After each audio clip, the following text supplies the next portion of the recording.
உயிர்த்தெழுந்த இயேசு கிறிஸ்து நாமத்தில் வாழ்த்துக்கள். தேவன் அன்பாகவே இருக்கிறார். அன்பு சகோதர சகோதரிகளே, தேவ பிள்ளைகளே, தேவன் இன்று நமக்கு வேதாமத்து மூலமாக நல்ல நண்பர்களை பற்றி நமக்கு அவர்கள் எப்படியாக நமக்கு இருக்க வேண்டும் என்று நமக்கு ஆலோசனை கொடுக்கிறார். அந்த ஆலோசனை நமக்கு மிகவும் நல்லதாக அமையும்.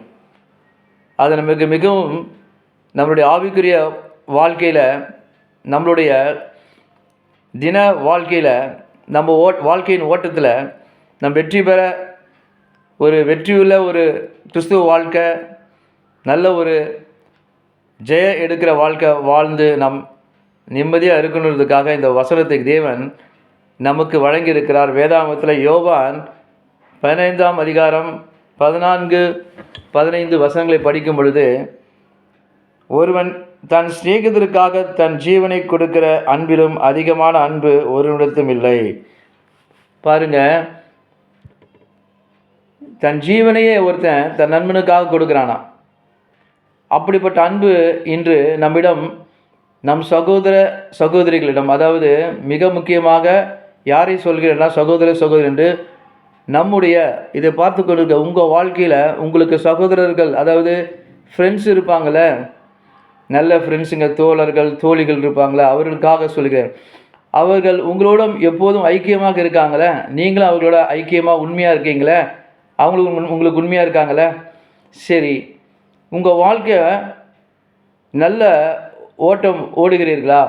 அதை நிதானித்து பாருங்கள். உங்கள் வாழ்க்கையில் அந்த நண்பர்களால் உங்கள் வாழ்க்கையில் நல்ல ஆலோசனை கிடைக்கிறதா?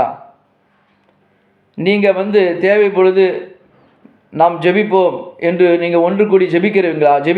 ஜெபிக்கிற சகோதரனா, ஜெபிக்கிற ஒரு நண்பனா, தோழனா இருக்கிறாங்களா? ஜெப ஐக்கியம் இருக்கா? வேதாமத்தை குறித்து அதிலிருந்த வார்த்தைகளை சொல்லி உங்களுக்கு உபதேசம் சொல்கிறாங்களா?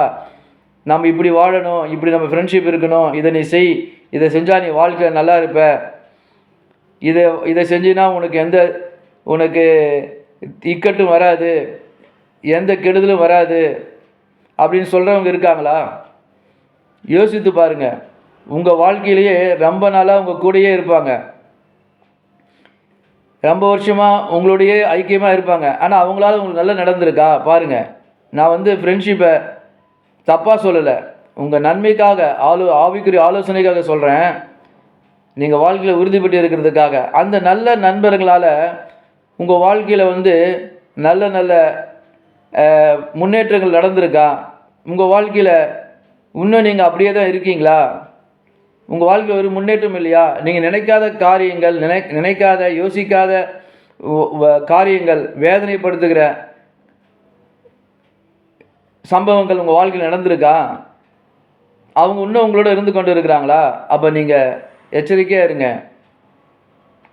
இன்னும் நீங்கள் கடன் வாங்கி கொண்டு இருக்கீங்களா? கடனில் மூழ்கி இருக்கீங்களா? அந்த கடனை வாங்குறதுக்கு, இன்னும் ஒரு பெரிய கடன் வாங்குறதுக்கு அந்த நண்பர்கள், உங்களுடைய ஐக்கிய கூட்டம், நண்பர்கள் கூட்டம், இல்லை ஃப்ரெண்ட்ஸு, இல்லை நல்ல சொந்தக்காரன் கூட்டம் உங்களை அப்படியே அந்த கடனுக்கு மேலே கடன் வாங்கி வச்சுட்டு பார்த்துட்ருக்காங்களா? உங்களுக்கு உதவி செய்யலையா? இன்னும் நீங்கள் கடன் மேலே கடன் போயிட்டுருக்கீங்களா? அப்போ யோசித்து பாருங்கள் அன்பு சகோதர சகோதரிகளே, எப்படிப்பட்ட ஒரு நண்பர்களாக இருப்பாங்க. நமக்கு நண்பர் நம்ம வாழ்க்கையில் இருப்பது நல்லது. நண்பர்கள் மிக முக்கியம் நம்ம வாழ்க்கையில். ஆனால் அந்த நண்பனால் நம்ம வாழ்க்கையில் எந்தவித பிரச்சனையும் வரக்கூடாது, எந்தவித தோல்வியும் வரக்கூடாது. அதை நம்ம பார்த்து இருக்க வேண்டும். நம்ம அப்படியே இருந்து கொண்டு இருப்போமானால் நம்ம வாழ்க்கையில் அந்த ஃப்ரெண்ட்ஸ் இருந்துகிட்டே இருப்பான்.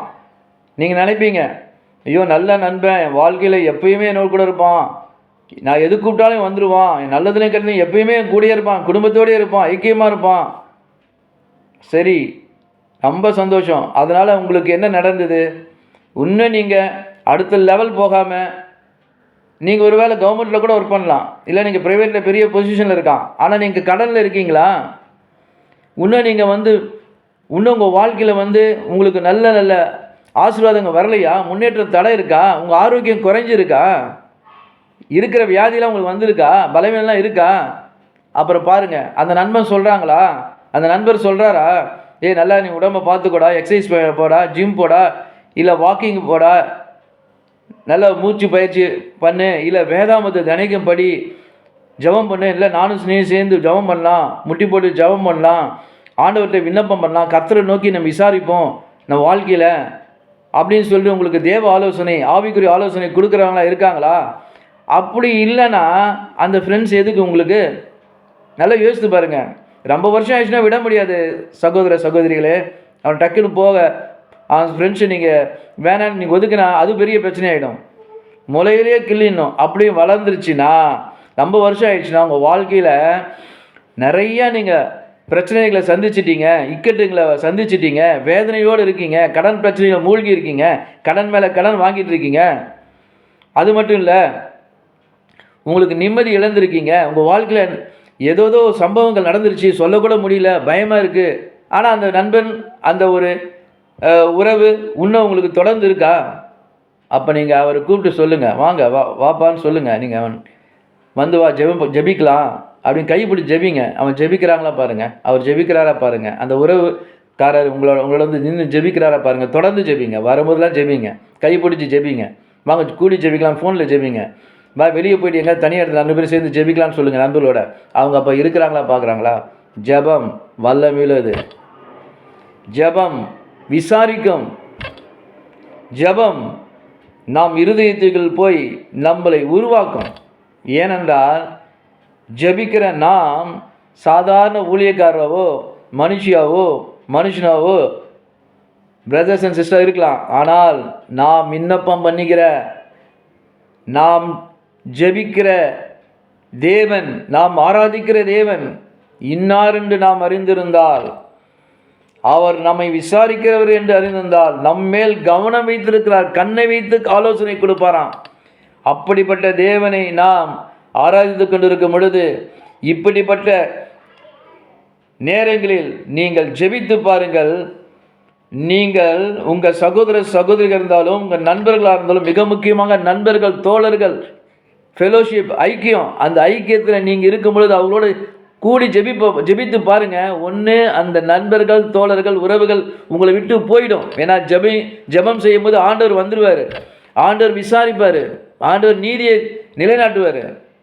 அப்போ அவங்க ஓடி போயிடுவாங்க. இல்லை, உங்கள் வாழ்க்கையில் நன்மைகள் நடக்கும், எல்லா கட்டுகளும் தடைகளும் உடையும். அப்போ தான் நினைப்பீங்க, ஐயோ இவ்வளோ வருஷம் நான் ஏமாந்து போயிட்டேனே, இப்படிப்பட்ட தேவ ஆலோசனை இல்லாமல் போயிடுச்சு, ஆவிக்குரிய ஆலோசனை இல்லாமல் போயிடுச்சு, தேவ நோக்கி நம்ம ஜெபிக்காம விட்டுட்டோமே, இப்படி பிரச்சனையில் மாட்டிக்கிட்டோமே, எப்படி நம்ம இப்படி இதுலேருந்து வெளியே வருது என்று சொல்லும் பொழுது, அன்பு சகோதர சகோதரிகளே, தேவ பிள்ளைகளே, நீங்கள் ஆண்டவரிடம் தனித்திருந்து ஜெபம் பண்ணுங்கள்.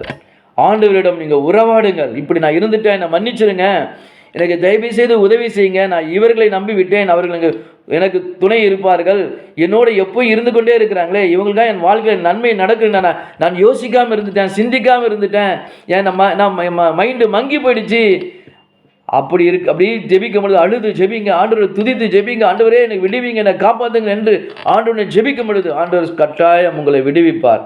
எப்படிப்பட்ட இக்கட்டு இருந்தாலும், எப்படிப்பட்ட நண்பர்களாக இருந்தாலும், எப்படிப்பட்ட துரோகம் செய்கிற நண்பர்களாக இருந்தாலும், எப்படி கூட இருந்து குளிப்பெறில் தோழர்களாக தோழிகளாக இருந்தாலும், உறவுகளாக இருந்தாலும், கர்த்தர் அவங்களை விட்டு உன்னை பிரித்து மறுபடியும் புது சிருஷ்டியாக உருவாக்கி, என் மகள் என் பாதத்தடியிலே வந்து என்னை நோக்கி ஜெபிக்கிறாள், இவளுக்கு நான் நன்மை செய்வேன் என்று அவர் கையை உயர்த்துவார்.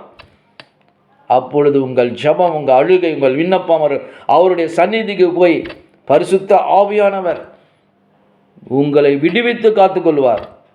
உங்கள் எப்படிப்பட்ட நோயாக இருந்தாலும், எப்படிப்பட்ட இக்கட்டாக இருந்தாலும், கஷ்டமாக இருந்தாலும், நஷ்டம் அடைந்தாலும், வேதனைக்குள்ளே போயிருந்தாலும், கடன் பிரச்சனை, கடன் மேலே கடன் இருந்தாலும், கர்த்தர் அதை முற்றிலும் உங்களுக்கு அதிலிருந்து விடுதலை கொடுத்து எல்லா கடனை அடைக்க செய்வார், வழிகளை உண்டாக்குவார். எங்கே வழிகள் இல்லாமல் இருக்கிற, where there seems to no way, there is a way, God is the way, Jesus is the way, Jesus is the way, the truth and life. அதனால் நான் என்ன சொல்கிறேன்னா, நல்ல நண்பர்கள் தேவை. நண்பர்கள்னா வாழ்க்கை இல்லை. ஒரு பக்கம் அவங்கள தான் எல்லாமே சொல்லி அவங்கள்ட்ட நம்ம ஒரு தெம்பை பெற்றுக்கொள்வோம், ஒரு ஆலோசனை பெற்றுக்கொள்வோம். ஆனால் அந்த நண்பர்களே, அந்த உறவுகளே, அந்த தோழர்களே, தோழியே, அந்த ஃபெலோஷிப் ஐக்கியமே அது நமக்கு நன்றாக இல்லை என்றால் நமக்கு நம் பாதையில் வாழ்க்கையில் வருத்தங்களையும் பாரத்தையும் சுமையும் நாம் சுமந்து கொண்டிருந்தால், அப்படிப்பட்ட உறவுகள், அப்படிப்பட்ட நண்பர்கள், தோழர்கள் எதற்கு? அப்படிப்பட்ட உறவு எதற்கு? அப்படியாக நாம் ஆவிக்குரியபடியாக உணர்ந்து சிந்தித்து உணர்வுள்ள ஆவியை பெற்றுக்கொண்டு, இன்று முதல் நான் ஜெபிப்பேன், ஆண்டவரிடம் 1 மணி நேரம் ஜெபிப்பேன், ஆண்டவரிடம் விசாரிப்பேன், இந்த உறவு நல்லதா, இந்த நண்பன் இவ்வளோதான் இருக்கா, இவனால் எனக்கு நல்லதா, இவர்களால் நல்லதா என்று நீங்கள் ஆண்டவரிடம் விசாரிக்கிறாக இருந்தால், தேவன் என்ன சொல்றாருன்னா, அதே 15 யோவான் 15:15 இனி நான் உங்களை ஊழியக்காரர் என்று சொல்லுகிறதில்லை, ஊழியக்காரர் தன் எஜமான் செய்வதை அறியாமாட்டான், நான் உங்களை சிநேகிதர் என்றேன். பாருங்க, ஆண்டவனை நம்மளை சிநேகிதர் என்றான். You are not my minister, you are not my servant, you are my brother, you are my sister சொல்றாரு. எப்படிப்பட்ட ஒரு சிநேகிதம்ன்றாரு. I love you like a friend, I am a friend for ever, I am with you, give everything to me, I will give you a good resolution, good result that will be helpful for your whole life. You will be cherished, you will be flourished, you will live long with all health and wealth. In the name of Jesus Christ of Nazareth, I decree and declare, I pray for everybody. யாரெல்லாம் பார்க்குறாங்களோ அவங்களுக்காக ஜெபிக்கிறேன். ஆண்டவரே, நல்ல நண்பர்களை நீங்கள் கொடுங்கப்பா. தேவையில்லாத நண்பர்கள் இருந்தாலும் அந்த நண்பர்களை, அந்த உறவுகளை நீங்கள் நீக்கி போடுங்க. இவர்களுக்கு நல்ல புது நண்பர்களை, இவங்க வாழ்க்கையில் புது வாசல்களை திறந்து கொடுங்க. இவங்க வாழ்க்கை இனி நன்மையாக ஆசீர்வாதமாக இருக்கட்டும். கடன் பிரச்சனை மாறட்டும். தொந்தரவு, இக்கட்டுகள், பிரச்சனைகள், வருத்தங்கள், பாரங்கள் எல்லாத்தையும் நீங்கள் நீக்கி போடுங்க. நீங்கள் சிலுவையில் சுமந்துட்டீங்க. இவங்களை ஜெயத்தை கொடுங்க, விடுதலை கொடுங்க, சுகத்தை கொடுங்க, தேவ ஆலோசனை கொடுங்க. இவர்களுக்கு நீர் சிநேகிதராக எப்போதும் இருப்பதற்காக நன்றி தகப்பனே. கர்த்தர் நாம் மகிமைப்படுவார். இயேசு நாமத்தில் ஜெபிக்கிறேன் நல்ல பிதாவே. ஆமேன், ஆமேன். Praise the lord. God bless you.